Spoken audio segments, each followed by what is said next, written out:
Kemudian para ikhwatiddin azallahu wa iyyakum, yang ketiga yaitu nikah mut'ah. Nikah mut'ah ini kawin kontrak. Kawin kontrak, laki-laki dan perempuan menikah, di situ juga ada wali. Walinya memberikan ijab kabul. Saya nikahkan anak saya fulan-fulan dengan kamu hanya 3 bulan. Seperti sewa ruku aja 3 bulan. Setelah itu pisah. Saya nikahkan anak putri saya selama 2 tahun saja. Atau saya nikahkan putri saya dengan kamu selama 4 tahun saja. Selama belajar di luar misalnya. Dan ini para ikhwatiddin banyak terjadi. Dan pernikahan ini masih banyak dilakukan oleh orang-orang Syiah. Karena orang-orang Syiah masih meyakini pernikahan seperti ini hukumnya halal.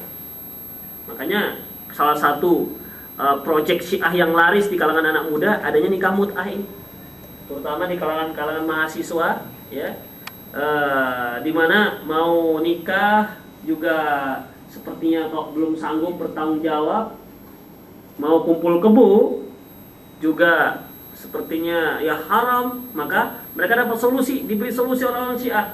Udah nikah mut'ah saja, nikah kamu dengan pacar, nikah tapi 3 bulan saja. Ini dikatakan nikah mut'ah. Memang pada awalnya Rasulullah membolehkan. Pada awalnya Rasulullah SAW membolehkan, namun setelah itu beliau mengharamkannya. Tidak boleh nikah mut'ah ataupun nikah kontrak. Dalam hadis yang diriwayatkan oleh Imam Bukhari dan Muslim, anna Aliyan qala li Ibnu Abbas, bahwasanya Ali pernah berkata kepada Ibnu Abbas, naha inna Rasulullah inna Nabiyya sallallahu alaihi wasallam naha anil mut'ati. Nabi sallallahu alaihi wasallam melarang nikah mut'ah. Dalam hadis yang lain yaitu yang diriwayatkan yang tercantum dalam kitab Fathul Bari, disebutkan bahwasanya juga diriwayatkan oleh dalam kitab Fathul Bari disebutkan bahwasanya Rasulullah Shallallahu Alaihi Wasallam melarang nikah mut'ah hingga hari kiamat, hingga akhir zaman, tidak dibolehkan. Faharramahu tahriman battan ila yaumil qiyamah. Rasulullah Shallallahu Alaihi Wasallam mengharamkan nikah ini sampai hari kiamat. Sebahagian sahabat ada yang nggak dengar mengenai penghapusan hukum dibolehkannya mut'ah. Seperti Ibnu Abbas, ya, dan ada beberapa sahabat yang lainnya. Itu dikarenakan apa? Bukan dikarenakan mut'ah itu dibolehkan, masih dibolehkan, namun karena mereka belum mendengar adanya penghapusan hukum, ya, adanya penghapusan hukum. Jadi intinya nikah kontrak itu hukumnya haram. Kalaupun ada yang melakukan, maka nikahnya batal, nggak sah. Kalaupun mereka melakukan hubungannya itu zina. Hubungannya itu perzinahan. Anaknya yang lahir, anak zina. Cucunya cucu zina.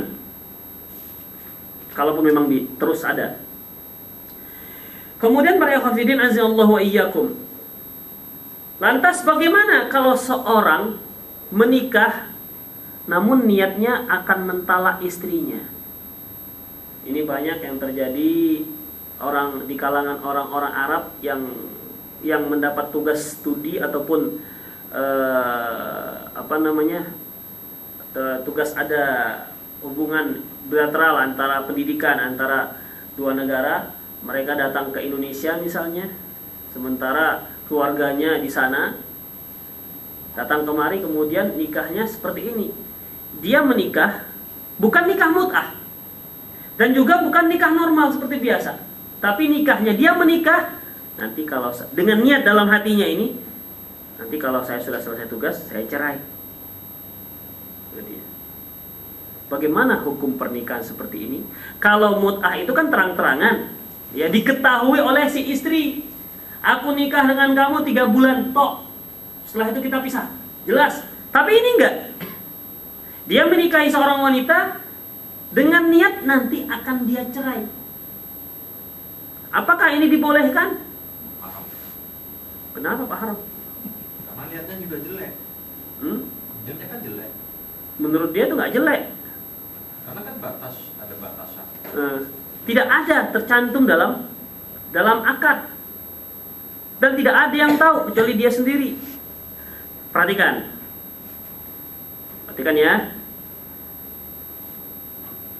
Wa hadan nikah ini. Hada yaf'alu katsirun minal musafirin ilal kharij. Pernikahan seperti ini banyak dilakukan oleh para musafir yang keluar dari negaranya. Fatazawwajuna fi niyyati ay yufariqu azwajahum idza aradu al'uda ila biladihim. Di mana mereka menikah dengan niat mereka akan berpisah dengan istri-istrinya ketika dia nanti pulang ke negaranya. Wa hadzal nikah sahihun 'inda 'ammati ahli ilmi. Pernikahan seperti ini sah menurut mayoritas para ulama. Tuh. Pak, belum lagi selesai. Mau menerkam ya, belum selesai. Kemudian, idza tazawwajaha bi ghairi syartin illa anna fi niyyatihi talaquha ba'dal muddah, yaitu seorang yang menikahi seorang wanita dengan niat akan menceraikannya. Mereka katakan sah, mengapa? Ya, selama niat tersebut syarat tersebut tidak diucapkan. Tapi niat dia sendiri yang tahu. Mereka katakan li'annahu qad yanwi syai' wa la yaf'aluhu, karena bisa saja orang berniat sesuatu namun tidak dilaksanakan. Wa la yanwihi wa yaf'aluhu, dan mungkin dia tidak pernah berniat tapi tiba-tiba dia melakukan. Di sini apanya? Pendalilan yang menyatakan sah. Jadi bisa saja seorang pemuda, nanti kalau saya pulang saya cerai istri saya ini. Itu niatnya. Ketika mau menikah, ya bisa saja dia tidak lakukan. Ternyata istrinya soleha, kemudian baik orangnya, taat kepada suaminya. Dia pun mau menceraikan, ya sayang kan begitu. Jarang dapat wanita seperti ini. Akhirnya kan mungkin tidak diceraikan. Dan bisa juga seorang nggak ada niatnya menceraikan, namun setelah nikah 2 hari langsung diceraikan. Tengoknya istrinya dibengal sekali mungkin, ya bandalnya minta ampun. Akhirnya ceraikan saja dengan dia. Itulah alasan mayoritas ulama yang menyatakan sah. Nah, wa khalafa fi hadza al-Auza'i, namun Imam Auza'i menyatakan tidak demikian. Imam Auza'i tidak menyetujui pendapat seperti ini. Mengapa? Huwa nikahu mut'ah. Itu hampir mirip dengan nikah mut'ah katanya.